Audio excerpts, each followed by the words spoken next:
बोलो सियावर रामचंद्र की जय।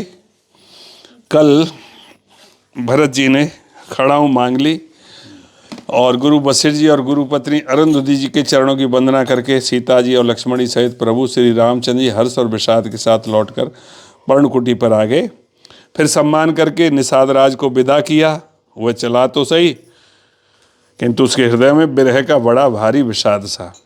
फिर राम जी ने कोल, भील, किरात और सारे जो वनवासी लोग थे उन सबको वापस किया, लौटाया। सब जोहार जोहार करके वंदना कर करके लौट गए।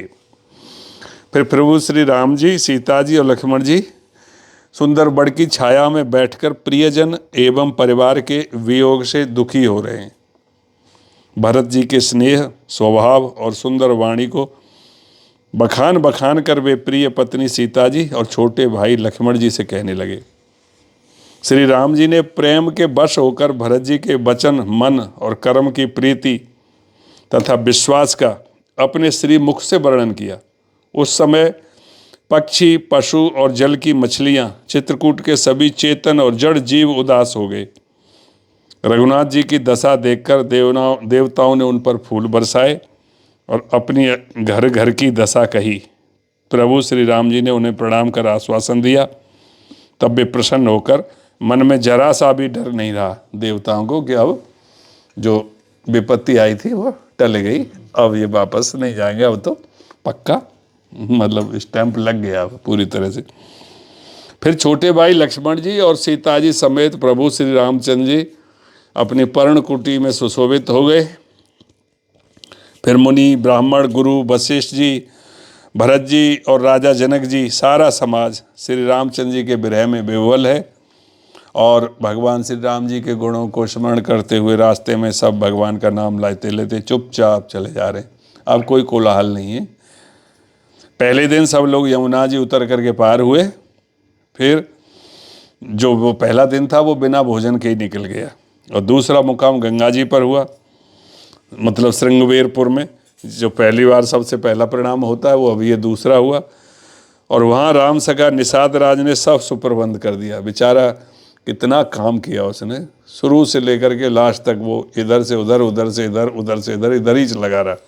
इसे कहते हैं मित्रता। अपना राजकाज भी भूल गया। जब पहले राम जी आए तब उनको वहाँ छोड़ करके आए चित्रकूट तक, पर वहाँ से लौट के गया। फिर प्रभु जी वो सुमंत्र जी को लेके गया, उनके लिए 4 आदमी भेजे कि भाई इसको छोटो, इससे रथ नहीं यहाँ का जा रहा। फिर भरत जी का आगमन करा तो उनका प्रबंध किया वहाँ पूरी सेना का, सबका। फिर उनके साथ ही रहा और अब साथ ही आया और यहाँ पे जो पड़ाव पड़ा उस पड़ाव का भी उन्होंने प्रसन्न किया। फिर सही उतर करके गोमती जी में स्नान किया और चौथे दिन सब जो है जा करके अयोध्या जी में पहुँच गए। जनक जी फिर वहाँ 4 दिन और रहे अयोध्या में और राजकाज एवं सब साज सामान को संभाल कर तथा मंत्री, गुरुजी तथा भरत जी को राज सौंप कर और सारा साज सामान ठीक करके जो है जनक जी चले गए। नगर के स्त्री पुरुष गुरु जी की शिक्षा मानकर श्री राम जी की राजधानी अयोध्यापुरी में सुखपूर्वक रहने लगे और सब लोग श्री रामचंद्र जी के दर्शन के लिए नियम और उपवास करने लगे कि जिससे कि जल्दी से बिना किसी विघ्न के और 14 साल बीत करके और प्रभु जी जल्दी आएँ। तो सब लोगों ने अपने भूषण, आभूषण, भोग, सुख और छोड़ दिए और वो केवल 14 साल की आशा पर वो अपना जी रहे हैं। भरत जी ने मंत्रियों और विश्वासी सेवकों को समझाकर बता दिया। वे सब सीख पाकर अपने अपने काम में लग गए। फिर छोटे भाई शत्रुघ्न जी को बुलाकर शिक्षा दी कि सब माताओं की सेवा आपको करनी है, क्योंकि मैं तो अवध में रहूँगा नहीं, क्योंकि ऐसा नियम लेने का उन्होंने पहले से प्रण कर लिया था। फिर भी वो गुरु जी से एक बार आज्ञा जरूर लेंगे। ब्राह्मणों को बुलाकर भरत जी ने हाथ जोड़कर प्रणाम कर उनकी अवस्था के अनुसार विनय और निहोरा किया और कहा कि आप लोग ऊंचा नीचा, अच्छा मंदा जो कुछ भी कार्य हो उसके लिए आज्ञा दीजिएगा, संकोच मत कीजिएगा। भरत जी ने फिर परिवार के लोगों को, नागरिकों को और सारी प्रजा को बुलाकर उनका समाधान करके उनको सुखपूर्वक बसाया।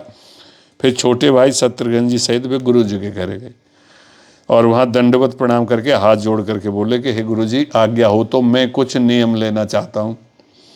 तो मुनि वशिष्ठ जी पुलकित होकर के प्रेम के साथ बोले कि हे भरत, तुम जो कुछ समझोगे, जो कुछ तुम कहोगे और जो कुछ तुम करोगे, वही जगत में धर्म का सार बन जाएगा, क्योंकि आप तो धर्म की धुरी को धारण करने वाले हो। तो बिल्कुल आप जो करना चाहो वो कर सकते हो पूरी तरह से। तो भरत जी ने यह सुनकर और शिक्षा तथा बड़ा आशीर्वाद पाकर ज्योतिषियों को बुलाया। ज्योतिषियों ने मुहूर्त निकाला, फिर अच्छा मुहूर्त देख करके फिर प्रभु की चरण पादुकाओं का राज तिलक किया गया और उनको निर्विघ्नता पूर्वक भगवान राम जी के राज सिंहासन पर विराजमान कर दिया गया।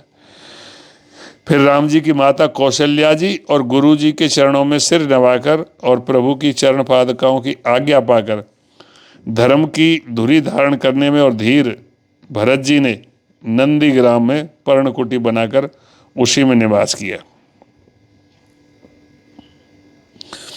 फिर सिर पर जटाचूट बनाए उन्होंने, जैसे राम जी ने बनाए थे, और शरीर में मुनियों के से वल्कन वस्त्र धारण किए। पृथ्वी को खोदकर उसके अंदर कुशा की आसनी बिछाई भरत जी ने, और भोजन, वस्त्र, बर्तन, व्रत, नियम सभी बातों में वे ऋषियों के कठिन धर्म का प्रेम सहित आचरण करने लगे। वो भी 14 साल के लिए नियम ले लिया कि जैसे भैया वहाँ पे कर रहे हैं ऐसा ही मैं लूँगा, मेरा कोई हक नहीं है कि मैं यहाँ पे पूरे सुखपूर्वक भोगूं।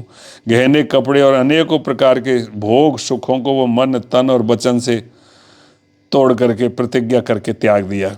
जिस अयोध्या के राज्य को देवराज इंद्र से आते थे और जहाँ के राजा दशरथ जी की संपत्ति सुनकर कुबेर भी लजा जाते थे, उसी अयोध्यापुरी में भरत जी अनासक्त होकर इस प्रकार निवास कर रहे हैं कि जैसे चंपा के बाग में भौरा। ये है हमारे भारत संस्कृति की सबसे बड़ी महत्वता कि जहाँ देखिए एक राज्य के लिए जहाँ मर्डर हो रहे हैं, ये तुम्हारे मुगल साम्राज्य में देखो एक के बाद एक मारा, उसने उसको मारा, उसका बाप ने बेटे को मारा, यही हुआ है पूरा पिछले 1000 साल के इतिहास में। पूरा इतिहास उठा के देख लो।